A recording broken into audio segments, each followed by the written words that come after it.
നമുക്കിന്നൊരു ഉണക്കക്കൊഞ്ച് മാങ്ങ കറി ചക്കക്കുരു കറി കണ്ടാലോ? അതിനായിട്ട് കുറച്ച് ഉണക്കക്കൊഞ്ച് തലയെല്ലാം കളഞ്ഞ് നല്ലപോലെ കഴുകി വൃത്തിയാക്കി ഒരു പാനിൽ ചൂടാക്കി എടുക്കണം.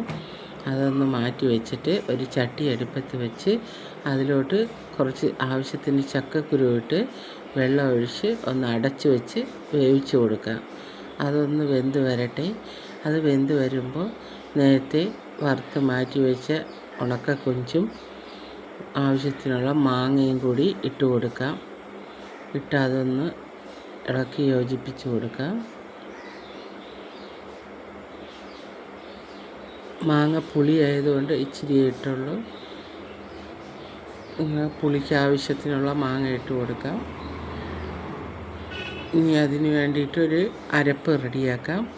അതിനായിട്ട് തേങ്ങ, മുളക് പൊടി, മല്ലിപ്പൊടി, മഞ്ഞൾപ്പൊടി, ഇച്ചിരി ഉലുവാപ്പൊടി കൂടെ ഇട്ട് നല്ലതുപോലെ ഒന്ന് അരച്ചെടുക്കാം. അരച്ചെടുത്തത് ഈ ചട്ടിയിലോട്ട് ഇട്ട് കൊടുക്കാം.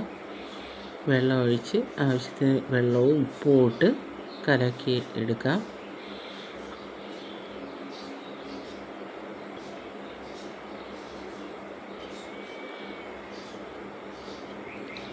നല്ലതുപോലെ തിളച്ച് പറ്റി വരുമ്പോൾ കടുക് താളിച്ച് കൊടുക്കാം. കടുക് താളിച്ചതൊഴിക്കാം. നേരെ കറി റെഡിയാവും. എല്ലാവരും ഉണക്കക്കൊഞ്ച് കിട്ടുമ്പോൾ ഇതുപോലെ ഒരു വട്ടം ഉണ്ടാക്കി നോക്കണം. നല്ല ടേസ്റ്റുള്ളൊരു കറിയാണ്.